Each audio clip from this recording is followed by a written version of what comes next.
Hi everybody, this is Jessica Brogley and I'd like to give you a quick overview of WeVideo.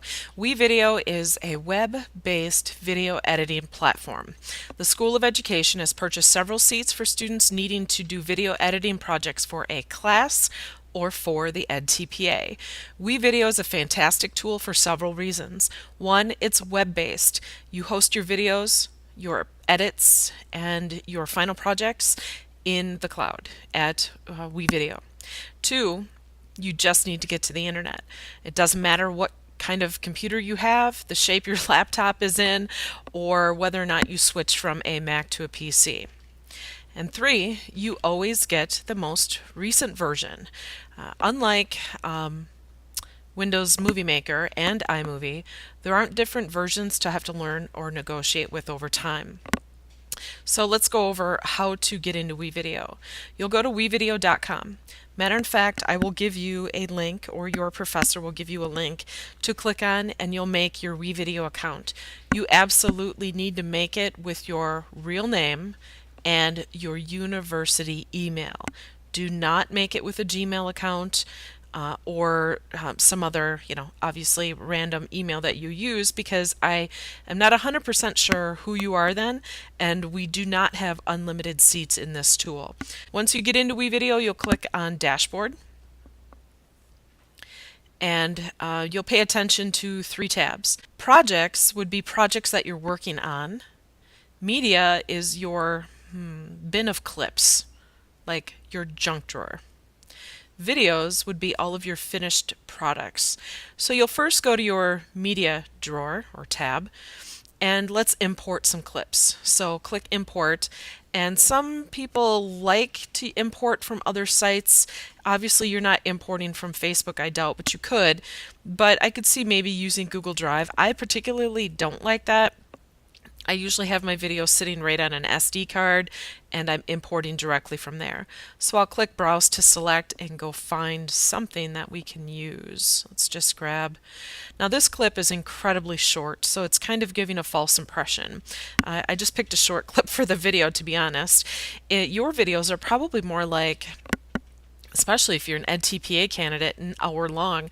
So the speed that you're watching here is not the speed you're going to experience. Keep in mind we're uploading to the cloud, so you're at the mercy of decent internet. So if you have lots of clips and you have slow or unreliable internet, if I were you, I would go to a library or upload at school where you have better Wi-Fi or just a faster internet speed in general. So the clip that I'm uploading now is, what was it? It was like 10 seconds. And honestly, for a 10-second clip, this feels like it's taking a really long time. But I have very slow internet. And so if I were, this really doesn't surprise me in some regards, but if I were to go into town and use the university's internet or my public school or even Badger Brothers Coffee, it would have been faster than what I have at my house here. So that would be, I guess, one catch with WeVideo, is that you are at the mercy of whatever type of internet you have at home. So we're going to let this finish, and then I will go over what to do with this clip.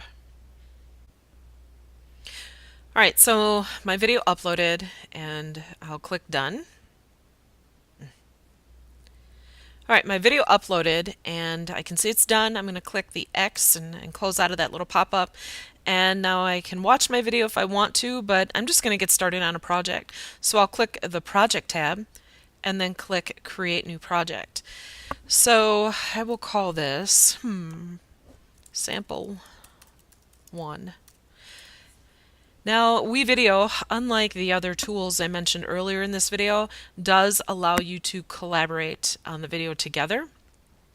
So that is another added benefit if you are collaborating in a team for class. There is no longer the issue of only one person having the footage. You all in the team can have it. I will cover that in a different video. This video is just a general overview of how to get started for your individual projects. So I'll click Personal and click Next. and it's asking me if I want to add these projects. I'll go ahead and click yes or check it so the checkbox appears, and now it's finishing. I will click create video. Now it asks me what type of format do I want to use, horizontal or square. Always take horizontal. You can switch it later anyway. Just PR people would use square, someone like me, but you guys would not.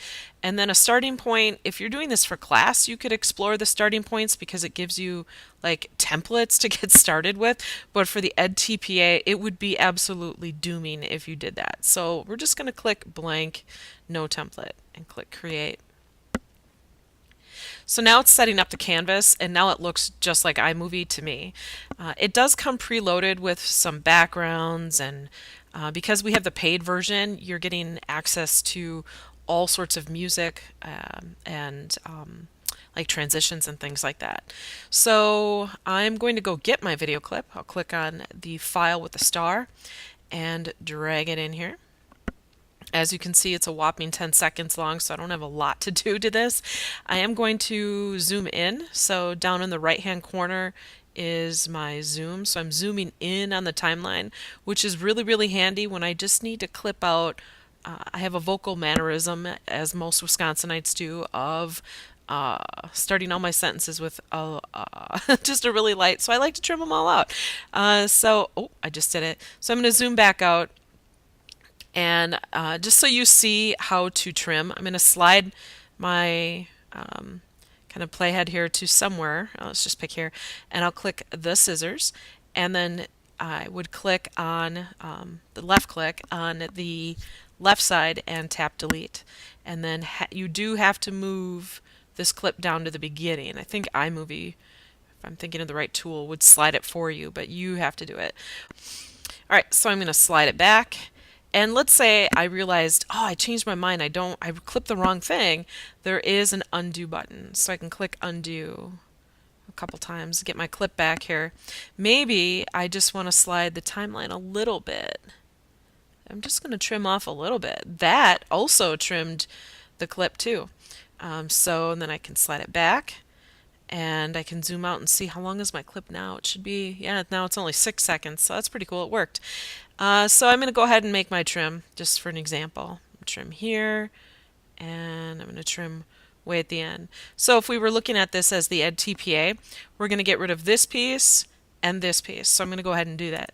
Delete the beginning and delete the end. And this little segment here is my sweet spot for my EdTPA submission. So I'm done, right? If I have to insert captions, I would click text, so this tab right here. And you really do not, please do not do any of this creative stuff if you're doing this for the EdTPA. You're simply looking for the one that's captions right here, subtitled. And I would drag that where I needed it to go. And this is obviously way too long, so I'm going to trim this and get rid of there. And let's just say I need my subtitle right there. So I'm going to click on it and write the subtitle. Boy says blah, blah, blah. Okay? Period there. All right. And leave it at that. Done editing. And so I've got my subtitle. If I need to blur out a kid, I would do it this way. I would click on the graphics tab on the far right, and it'll be set to backgrounds, and I don't want to do that. I'll take a solid color, and let's just grab, I don't know, let's grab, probably black is pretty traditional. And I need it to go right here, but I don't have another track. So I'm going to click the plus sign and add a new track. And I want a video track, so there we go. Now this black overlay is way too long again. Like the kid only appeared right there. So I'm going to click the scissors. Now notice it clipped everything. I really don't care. I guess I'm going to undo that and show you how to let that not happen. So I'm going to click off of it, click back on it, click the scissors. There we go. I accidentally had everything highlighted. And then I'll get rid of this clip. I just simply touch on it and then I tap the delete key. And now here I am back. But it covered up everything. So it knows to stack the most, like the top layer goes on the top of this timeline, right? So that's way too much. So I got to double click on this black box. So I'm going to double click, and then I can grab on the editing pane how big I want this black box to be. So I'm going to put it right here that the snowflake was the child, all right? And so I can also do other things with it if I need to change the color, the contrast, or animate it. Again, for the EdTPA, you would never want to do anything else other than just put a black box. So if I play it, I'm going to click play. Yeah, nice, it works. So there we go. Let's just say I'm done. So I have now added my clip, trimmed it. Actually, I'm going to get rid of that too. WeVideo is not going to know to start your video like here. It's going to play 10 seconds of silence. So that's not cool. What I'm going to do is hold down and highlight all of this. So right now I'm holding down with my left index finger and drawing with my right index finger. And I let go, and I'm going to move everything back to the beginning. There we go. So now if I press play, cool. Let me back that up. Nice. Okay, let's just say this is done. I'm going to click finish. And we're going to call this Ed TPA clip 1. And click set. Well, normally I would say you always upload at 720 because it's the clearest. The only thing to keep in mind is that the EdTPA, you have to have it under 500 megabytes. So if you're doing it for class, always use this one. And for the EdTPA, always start with 720, and if it's too big, if it's over 500, even if it's 501, it's not going. So then you could come back and dumb it down to 480. For the video, I'll just go 720. And I am not going to export it anywhere else. I'm just going to export it to WeVideo and then download it to my machine. So it's asking me for a video thumbnail. I don't care because I'm going to put this somewhere else anyway. So I'm going to click finish. And now it's waiting in the queue. This takes longer than you'd think.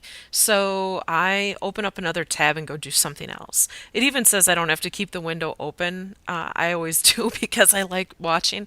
Now this went really quick because the video's like nudged down to 2 seconds, right? There's nothing there. If you were doing this for the real EdTPA or a class project, it takes much, much, much longer. So you'll go do something else. So in this case, I could preview my video by clicking on the view video link and just make sure that this is what I want. And yeah, it looks great. But I know that this is good, so I'm going to click download video. And here we go. I'm done. So it downloaded. Again, it all happened so much more fast than what it really will. This is going to take a little bit. Then this becomes the clip I upload to TaskStream. Remember, it has to be under 500 megabytes. So that's WeVideo in a very quick nutshell. In the future, I will put out other videos too, kind of showing you tips and tricks for classroom use. This video just gave you kind of a really quick overview on what WeVideo is, how to get into it, and just do some basic video editing to survive Task 2 of the EdTPA. So if you have any questions, you can always email me at brogleyjess@uwplatt.edu. And if you're currently doing the EdTPA or even pre-student teaching, you can always post your questions to the EdTPA Facebook group. Good luck. Have fun.